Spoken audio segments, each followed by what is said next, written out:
OnePlus-এর phone যারা কিনতে চান কিন্তু এই গ্রিন লাইনের জন্য আর কি কেনার সাহস করতেছেন না ভাই, কি যে একটা মুসিবত! এই যে ফোনে এরকম গ্রিন লাইন পড়ে যায় কিছুদিন পরে।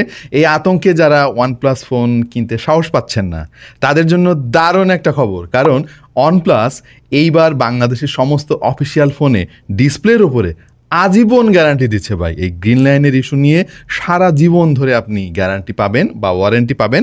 ডিসপ্লেতে যদি এরকম গ্রিন লাইন পড়ে অফিসিয়াল ফোনে, তাহলে যেদিনই পড়ুক, ধরেন ফোন আপনি কিনছেন তার 10 বছর পরে গিয়ে গ্রিন লাইন পড়ছে, তখন OnePlus আপনাকে ডিসপ্লেটা চেঞ্জ করে দিবে।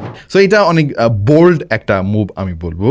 আমাদের বেশ কয়েকদিন আগের একটা ভিডিওতে আমরা বলেছিলাম যে OnePlus-এর অন্যান্য দেশে কিন্তু এই আজীবন গ্যারান্টির ব্যাপারটা আছে ডিসপ্লের উপরে, বাংলাদেশে ছিল না এতদিনে।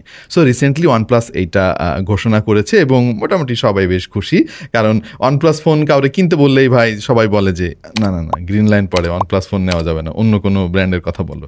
সো এখন থেকে কিন্তু এই চিন্তাটা চলে গেল এবং OnePlus-কে অনেক অনেক ধন্যবাদ যে তারা এই জিনিসটা কনসিডার করেছে। এতে করে হবে কি, সাধারণ ক্রেতাদের মধ্যে গ্রিন লাইন নিয়ে যে একটা আতঙ্ক আছে, এই আতঙ্ক কিন্তু আর থাকবে না। এনিওয়ে, আপনাদের কাছে কি মনে হয়, এই যে OnePlus তো ঘোষণা দিল অফিসিয়ালি তারা আজীবনের জন্য গ্যারান্টি দিচ্ছে গ্রিন লাইনের ডিসপ্লের উপরে, এতে করে কি OnePlus-এর মার্কেটে কোনো প্রভাব পড়বে? একটু জানিয়ে দিন কমেন্ট সেকশনে।